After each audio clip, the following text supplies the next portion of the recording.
واقف نہیں تھے۔ اللہ تعالیٰ سورہ یوسف آیت 4 اور 5 میں فرماتے ہیں، جب یوسف نے اپنے باپ سے ذکر کیا کہ ابا جی، میں نے 11 ستاروں اور سورج چاند کو خواب میں دیکھا ہے کہ وہ سب مجھے سجدہ کر رہے ہیں، یعقوب نے کہا، پیارے بچے، اپنے اس خواب کا ذکر اپنے بھائیوں سے نہ کرنا، ایسا نہ ہو کہ وہ تیرے ساتھ کوئی فریب کاری کرے، شیطان تو انسان کا کھلا دشمن ہے۔ رؤیا سے مراد وہ خواب ہے جس کو انسان نیند کی حالت میں دیکھے، اور رؤیت سے مراد وہ حقیقت ہے جس کو انسان حالت بیداری میں اپنی آنکھوں سے دیکھے۔ تو یوسف علیہ السلام نے خواب میں دیکھا کہ 11 ستارے اور سورج اور چاند انہیں سجدہ کر رہے ہیں۔ یعقوب علیہ السلام خواب کی حقیقت کو جان گئے، اگرچہ آپ خوابوں کی تعبیر نہیں بتاتے تھے، لیکن انہیں علم ہو گیا کہ اس میں یوسف علیہ السلام کی تکریم ہے، اور انہیں یہ بھی علم تھا کہ یوسف علیہ السلام کے بھائی ان سے حسد کرتے ہیں۔ اسی لیے انہوں نے یوسف علیہ السلام سے کہا کہ اپنے بھائیوں کو یہ خواب نہ سنانا۔ یوسف علیہ السلام کے 11 بھائی تھے، بنیامین ان کے سگے بھائی تھے، باقی 6 ایک ماں سے اور 4 2 لونڈیوں سے تھے۔ حقیقی بھائی ان سے حسد نہیں کرتا تھا، وہ عمر میں ان سے چھوٹا تھا، باقی سب ان سے حسد کرتے تھے، اور اس حسد کی وجہ یہ تھی کہ یعقوب علیہ السلام ان سے والہانہ محبت کرتے تھے۔ اسی طرح بنیامین سے بھی انہیں بہت لگاؤ تھا، مطلب یہ کہ ان دونوں سے انہیں زیادہ محبت تھی، اور محبت میں کمی بیشی کوئی بری چیز نہیں، البتہ نبی کریم صلی اللہ علیہ وسلم نے فرمایا، ان میں عدل سے ضرور کام لیں۔ غرض یعقوب علیہ السلام کو ان دونوں سے زیادہ محبت تھی، ان کا دل ان کی طرف زیادہ مائل تھا، یہاں تک کہ لمحہ بھر بھی انہیں نظروں سے اوجھل نہیں کرتے تھے۔ یوسف علیہ السلام کے بھائی جب کھیل کے لیے نکلتے تو یعقوب علیہ السلام فرماتے، یوسف کو یہیں چھوڑ دو، گویا ہر وقت ان کا پہرا دیتے تھے۔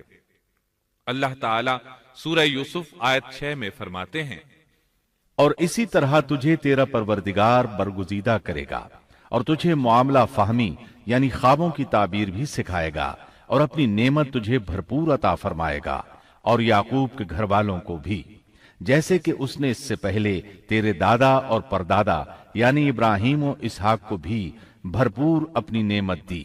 یقیناً تیرا رب بہت بڑے علم والا اور زبردست حکمت والا ہے۔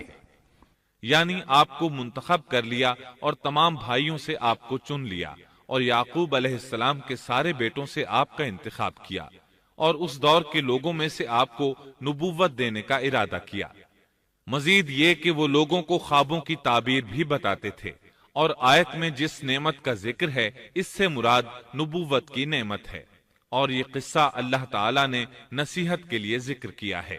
اللہ تعالیٰ سورہ یوسف آیت 7 اور 8 میں فرماتے ہیں، یقیناً یوسف اور اس کے بھائیوں میں دریافت کرنے والوں کے لیے بڑی بڑی نشانیاں ہیں، جبکہ انہوں نے کہا کہ یوسف اور اس کا بھائی بنسبت ہمارے باپ کو بہت زیادہ پیارا ہے، حالانکہ ہم طاقتور جماعت ہیں، کوئی شک نہیں کہ ہمارے ابا سری غلطی میں ہیں۔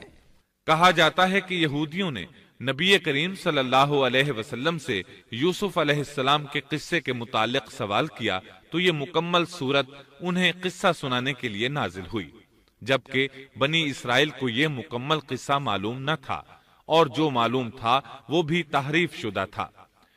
قرآن ان کی اس تحریف کو واضح کرنے کے لیے بھی نازل ہوا، اور جو بھی بنی اسرائیل کا شخص یا کوئی اور اس کے متعلق پوچھے گا اس کے لیے عبرتیں اور نصیحتیں ہیں۔ یوسف کے بھائیوں نے کہا کہ ہمارا باپ یوسف اور اس کے بھائی سے زیادہ محبت کیوں کرتا ہے، جبکہ ہم ایک جماعت ہیں۔ اپنے باپ کے اس عمل پر اعتراض کیا، اور یقیناً یہ ایک بہت برا گمان تھا۔ ضلال کا معنی گمراہی ہوتا ہے، لیکن کبھی خطا پر بھی بولا جاتا ہے، اور انہوں نے باہمی مشورہ کیا اور سوچ بچار کے بعد یوسف علیہ السلام کے قتل کی تجویز طے ہوئی۔ اللہ تعالیٰ آیت 9 میں فرماتے ہیں، یوسف کو تو مار ہی ڈالو یا اسے کسی نامعلوم جگہ پھینک دو کہ تمہارے والد کا رخ صرف تمہاری طرف ہی ہو جائے، اس کے بعد تم نیک ہو جانا۔ مطلب یہ کہ وہ آپس میں کہنے لگے یوسف کو قتل کر دو۔ اس پر بڑے بھائی یہودا نے مداخلت کی اور کہا قتل بہت سنگین جرم ہے، اس پر وہ بولے تب پھر اسے کہیں غائب کر دو تاکہ باپ کی توجہ تمہاری طرف ہو جائے، اور یوسف والی رکاوٹ ختم ہو جائے۔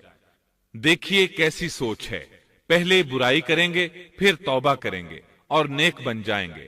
بھلا کیا ایسا آدمی جو برائی اس نیت سے کرتا ہے بعد میں توبہ کر لے گا، کیا اس کی توبہ قبول ہوگی؟ علماء فرماتے ہیں توبہ کا دروازہ کھلا ہے۔ اللہ تعالیٰ رات کے وقت صدا دیتا ہے کہ دن کو برائی کرنے والے توبہ کر لے، اور دن کو آواز دیتا ہے رات کو برائی کرنے والے توبہ کر لے۔ کوئی توبہ کا دروازہ بند نہیں کر سکتا، یہاں تک کہ انسان جتنی بار بھی گناہ کر کے توبہ کرے اللہ قبول کرتا ہے۔ اس لیے اللہ نے ان کی توبہ قبول کر لی۔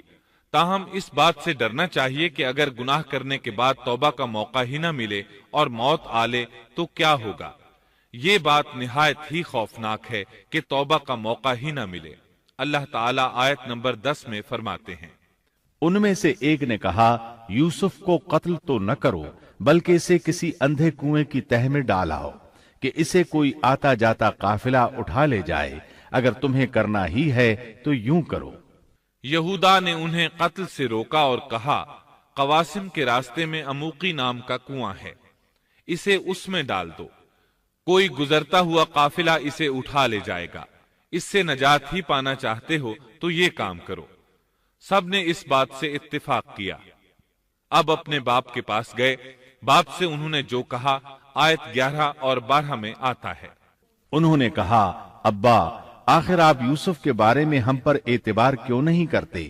ہم تو اس کے خیر خواہ ہیں، کل آپ ضرور اسے ہمارے ساتھ بھیج دیجئے کہ خوب کھائے پیے اور کھیلے، اور اس کی حفاظت کے ہم ذمہ دار ہیں۔ یعقوب علیہ السلام نے ان کی بات کے جواب میں جو کچھ کہا